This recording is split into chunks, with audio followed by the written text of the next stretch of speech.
Oi, queridos alunos do 7º ano. Nessa aula de número 15, o professor René vai falar para vocês sobre o reino animalia, né? Então, a gente já superou o reino vegetal e agora a gente vai começar um novo reino, o reino que a gente pertence, ou seja, o reino animal. Nessa aula, eu vou falar sobre as características gerais dos animais e também vou falar do filo dos poríferos e do filo dos quinidários. Mas, para a gente explorar ainda melhor tudo isso, vamos para o próximo slide. Então, pessoal, vamos ver as características gerais dos animais. Então, a primeira característica geral que eu posso citar para vocês é que nós, animais, somos eucariontes, ou seja, nós, animais, somos formados por células que têm núcleo, ok? Nós, animais, também somos pluricelulares. Não há de se falar em animal unicelular. Todos os animais são formados de milhares e milhares de células, então nós somos pluricelulares. Além de pluricelulares, nós temos tecidos, né? Nossas células se organizam em tecidos. Consequentemente, né? Melhor dizendo, exceto os poríferos, né? Então, os poríferos são os únicos animais que não têm tecido. Então, tirando os poríferos, todos os outros animais, as células se organizam em tecidos, ok? E nós somos heterótrofos, ou seja, nós não produzimos nosso próprio alimento, a gente precisa comer, diferente das plantas que são autótrofas fotossintetizantes, né? E a gente é heterótrofo por ingestão, quer dizer que a gente ingere moléculas complexas para o nosso sistema digestório, essas moléculas complexas serem quebradas em moléculas simples, ok? E no reino animal nós temos 9 principais filos, então os reinos são divididos em filos, os filos divididos em classes, as classes em ordens, as ordens em famílias, as famílias em gêneros e os gêneros em espécies, como a gente viu lá nas primeiras aulas, ok? Então, o reino animal é dividido em 9 principais filos. Vamos citá-los? Poríferos, né? As esponjas, os quinidários, as águas-vivas, os corais, né? Os platelmintos, a planária, a solitária, os nematóides, ou seja, a lombriga, os moluscos, como por exemplo o caracol, a lesma, né? O polvo, a lula, os anelídeos, ou seja, as minhocas, os artrópodes, aí nós temos os insetos, os aracnídeos, os equinodermos, ou seja, a estrela do mar, e os cordados, nós somos cordados, né? Os cordados, dentro dos cordados nós temos os vertebrados, que são a gente, ok? Somos nós, melhor dizendo. Então, pessoal, não se preocupe que a gente vai explorar cada um desses 9 filos. Na aula de hoje, como eu falei lá no primeiro slide, a gente vai falar de poríferos e quinidários. Mas antes disso, eu quero falar das características dos animais como um todo. Para tanto, vamos explorar o próximo slide. Então, pessoal, fisiologia dos animais, ou seja, o funcionamento do corpo dos animais, ok? Então, a gente vai falar primeiro da digestão, né? A digestão em nós animais pode ser uma digestão intracelular, ou seja, uma digestão que acontece no interior de nossas células. Essa digestão intracelular só acontece nas esponjas, né? Porque as esponjas não têm tecidos, como eu falei. Se não tem tecidos, não tem órgãos e não tem sistemas. Inclusive, as esponjas não têm sistema digestório.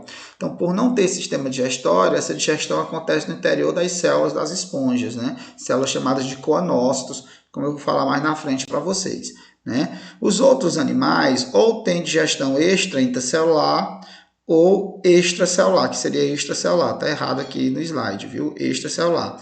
Então, a digestão intracelular quer dizer que a digestão começa na cavidade digestória e termina no interior das células que reveste a cavidade digestória. A digestão começa na cavidade digestória, mas não acaba na cavidade digestória, porque a cavidade digestória ainda não é tão eficiente. Então, começa na cavidade digestória, mas encerra nas células que reveste a cavidade digestória. E a digestão extracelular é aquela que começa e termina na cavidade ou no tubo digestório, ok? Que era para ser extracelular, né? Repito. Então, a nossa, por exemplo, é extracelular, porque nosso tubo digestório é um tubo digestório bem eficiente. Então, a digestão começa no tubo digestório e se encerra no tubo digestório, beleza? Professor, e o sistema digestório? Eu posso dizer para vocês que o sistema digestório pode estar ausente. O sistema digestório ausente é lá nas esponjas. Os outros animais têm sistema digestório. E o sistema digestório pode ser incompleto, quando tem apenas uma abertura, que a gente chama de boca, né? Ou pode ser completo, quando tem duas aberturas, né? Que é a boca e o ânus. Tranquilo? Nosso sistema digestório de nós seres humanos, né? Por exemplo, é um sistema digestório completo, visto que a gente tem duas aberturas, tem boca e tem ânus, ok? Professor, é a respiração dos animais. Os animais têm vários tipos de respiração. Eu trouxe, ou seja, a respiração é as trocas gasosas, né, entre o animal e o ambiente, entenda. Eu trouxe aqui os 3 principais tipos de respiração. Não que exista apenas esses, né, mas são os principais. Que é a respiração cutânea, ou seja, quando as trocas gasosas acontecem na superfície do corpo, né? Por exemplo, as minhocas fazem respiração cutânea. Respiração branquial, que é a utilização de brânquias, né? Isso é típico de animais que vivem no ambiente aquático, como, por exemplo, os peixes, né? Tem respiração branquial. E a respiração pulmonar é típico de animais de terra firme, onde as trocas gasosas acontecem entre o ar e os alvéolos pulmonares. Estou falando de nós mamíferos, por exemplo, ok? Mas vamos explorar ainda mais a fisiologia dos animais. Agora vamos para a circulação. Circulação é a distribuição, né, dos nutrientes pelo corpo do animal, né? Então, quanto ao sistema circulatório, ele pode ser aberto ou fechado. O sistema circulatório aberto é aquele onde o sangue abandona os vasos sanguíneos e banha os tecidos. Depois o sangue volta para os vasos sanguíneos, ok? Os insetos, por exemplo, é desse jeito, ó. O sangue abandona os vasos sanguíneos, aí banha os tecidos, depois, né, o sangue abandona os vasos sanguíneos, banha os tecidos, depois volta para os vasos sanguíneos. A gente chama de circulação aberta. Mas nós também temos a circulação fechada. A nossa, por exemplo, é uma circulação fechada. Circulação fechada é aquela que o sangue nunca abandona os vasos sanguíneos e as trocas entre o sangue e os tecidos acontecem nos capilares, ok? Olha, e o que é excreção? Excreção é eliminar os restos do metabolismo, né? Os restos das reações químicas que acontecem em nosso corpo, né? O lixo celular, ok? Então, essa excreção, ou seja, essa eliminação de excretas, essa eliminação de restos celular, do metabolismo celular, pode ser a eliminação por difusão, ok? Pode ser a eliminação por difusão, ou seja, sem um órgão especializado, ou pode ter um órgão especializado para isso, que no caso de nós seres humanos são os rins, ok? Então, continuando aqui, nós temos a sustentação, né? Então, a imensa maioria dos animais tem um sistema que sustenta, né, o seu corpo. Então, sim, a maioria dos animais tem um sistema que sustenta, né, o corpo, que é o esqueleto, né? E esse esqueleto pode ser um exoesqueleto, né? Como, por exemplo, os insetos têm exoesqueleto, né? Os corais têm o exoesqueleto, os moluscos, né? Aquela concha dos moluscos é um exoesqueleto também, né? E nós, vertebrados, temos um endoesqueleto, né? Tem um esqueleto dentro da gente, ok? Beleza? Que, de qualquer forma, serve para sustentar o corpo da gente, ok? E movimento. Nós, animais, uma das grandes características dos animais é a movimentação, né? Há muitos e muitos anos atrás, né? Por exemplo, os biólogos diziam o seguinte, que tudo que era fixo era planta e tudo que se movia era animal. Então, o movimento sempre está muito relacionado com nós animais. E nós animais a gente consegue se mover por conta do sistema muscular, né? Só nós animais temos sistema muscular, ok? E a coordenação, ou seja, o controle do funcionamento do corpo através de sistema nervoso, né? E sistema sensorial, tranquilo? E por último a gente tem a reprodução. Todo ser vivo consegue se reproduzir, inclusive nós animais a gente também consegue se reproduzir através de uma reprodução assexuada ou através de reprodução sexuada. A reprodução assexuada é aquela onde o indivíduo sozinho, sem a ajuda de ninguém, dá origem a descendentes. Ó, aqui eu mostrei uma reprodução assexuada, que é um quinidário, né? Que a gente vai estudar hoje ainda quinidários. Então perceba que a gente chama isso aqui de brotamento. Em determinada região do corpo surgiu um broto e esse broto se separou do organismo materno e vai passar a ter vida independente. Então isso é reprodução assexuada. A reprodução assexuada é típico de animais mais simplesinhos, ok? Invertebrados mais simplesinhos. A reprodução sexuada ela é a mais típica dos animais. Então, normal é o animal fazer reprodução sexuada. A reprodução sexuada que é aquela que envolve gametas, né? Gameta masculino, gameta feminino, né? Fecundação. E ela é boa porque ela gera variabilidade. Vamos lá que a gente tem muito o que falar. Então, galera, vamos falar do filo dos poríferos. O que é que eu posso falar dos poríferos, né? São todos aquáticos. Todos os poríferos são aquáticos e a imensa maioria é marinho. Ou seja, a maioria dos poríferos vivem no talassociclo, ou seja, vivem na água salgada, né? Nos oceanos, nos mares, ok?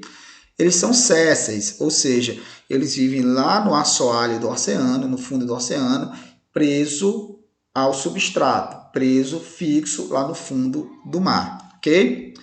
A gente diz que eles vivem, eles são animais bentônicos, Animais bentônicos são animais que vivem no fundo do mar, ok? Eles têm simetria radial. Simetria radial são animais que são cilíndricos, né? Então, animais cilíndricos são animais que têm simetria radial. Então, eles são cilíndricos, né? Então, tem simetria radial. Diferente da nossa simetria, que é uma simetria bilateral. Tem lado direito e lado esquerdo, ok? São os únicos animais sem tecido, já falei para vocês, né? As esponjas não têm tecidos verdadeiros, tem apenas aglomerados de células, ok? Aqui está algumas células, né, da esponja, né, os coanócitos, os porócitos, os pinacócitos, ok? Então, veja, cadê animais sem tecidos? Não há nenhum sistema, se não tem tecido, consequentemente não tem órgão e não tem sistema. Então vai ser os únicos animais sem sistema digestório e vão ser os únicos animais sem sistema nervoso. Além disso, não tem nenhum outro sistema, não tem sistema circulatório, não tem sistema excretor, não tem sistema respiratório, não tem sistema nenhum, inclusive, né? Eles são animais filtradores, ou seja, a água entra por esses poros na lateral, eles são cheios de poros, por isso são chamados de poríferos, e sai através dessa abertura bem grande na parte mais de cima, que a gente chama de ósculo, né? Então, a água entra pelos poros e sai pelo ósculo. E essa água está trazendo plânctons. Então, eles retiram esses plânctons da água, então eles filtram a água, então a água vai circulando dentro da esponja e a esponja vai tirando esses plânctons que estão em suspensão na água, então a gente diz que eles são animais filtradores, ok? E a digestão é intracelular, obviamente, porque eles não têm sistema digestório, então a digestão acontece dentro dessas células chamadas de coanócitos, tranquilo? Vamos falar agora dos quinidários. Então, o filo dos quinidários, todos são aquáticos também, né? Exclusivamente marinhos, então eles são encontrados nos mares, ou seja, no talassociclo, na água salgada, entenda, né? Existem quinidários que são sésseis, esses quinidários que são sésseis a gente chama de pólipo, né? Que são aqueles que formam, por exemplo, os corais, né? Então são os corais, são as anêmonas, né? E também nós temos quinidários que são móveis, que a gente chama popularmente de águas vivas, né? As águas vivas, ok? A simetria radial, ou seja, também são animais cilíndricos, ok? Que é uma simetria muito própria de animais fixos ou com pouco movimento. E os cnidários são fixos, no caso os pólipos, né, como as anêmonas e os corais, ou eles são com pouco movimento, no caso das medusas, ou seja, das águas vivas, ok? Então, surge tecidos verdadeiros, então eles são os primeiros animais a ter tecidos verdadeiros, né? Eles predam, né? Eles não são filtradores, são predadores. Eles são predadores de pequenos peixes e são predadores também de invertebrados marinhos, ok? Então o peixinho está passando aqui perto desses tentáculos aqui, né? Aí o tentáculo vai lá e captura o peixinho, ok? Nesses tentáculos, inclusive, tem células que liberam substâncias urticantes, né? Substâncias que causam queimadura. Essas células são chamadas de quinidoblastos, né? Por isso que quando você pega nos tentáculos de uma anêmona do mar, ou nos tentáculos de uma água viva, você pode acabar se queimando, ok? Isso eles utilizam para se proteger dos predadores e também para capturar suas presas, ok? Então, na sequência, surge uma cavidade digestória com apenas uma abertura, ou seja, se eles são predadores, aquilo que eles vão capturar vai ser digerido na cavidade digestória, né? Ó, a cavidade digestória. A cavidade digestória tem apenas uma abertura, que a gente chama de boca. O alimento entra por essa abertura e os restos da digestão também saem por essa abertura, né? Ou seja, tanto é boca quanto é ânus, mas a gente chama de boca, né? Acho que é porque é um nome melhorzinho. Ó, então, e essa digestão começa nessa cavidade digestória e termina nas células que revestem a cavidade digestória. Portanto, a digestão é extra e intracelular, diferente da nossa, que é exclusivamente extracelular, né? Surge um sistema nervoso, só porque é um sistema nervoso difuso, sistema nervoso espalhado. Nosso sistema nervoso é um sistema nervoso centralizado, né? Tem uma região de maior concentração de neurônios, que é o cérebro, né? Aqui não, aqui o sistema nervoso é espalhado, não tem uma região de maior concentração de neurônios. Existe uma rede de neurônios espalhada pela parede do corpo do animal, por isso que o sistema nervoso difuso. Sem sistema respiratório, circulatório ou excretor. Então, ainda está ausente esses sistemas vão aparecer apenas nos filos que a gente vai estudar mais na frente. Então, pessoal, na aula de hoje era isso que eu tinha para falar com vocês. É um assunto bastante extenso, eu escolhi o mais importante para falar e na próxima aula a gente vai falar de mais outros filos até a gente findar os 9 filos do reino animal. Coragem! Tchau, pessoal!